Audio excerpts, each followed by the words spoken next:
In this video, we'll take a look at Ella's library filters and how to use them effectively.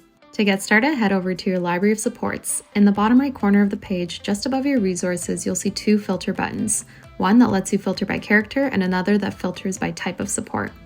Let's start with a character filter. Selecting a character will show all the supports created for that kiddo across every type, like we see here with Ava and now with Henry.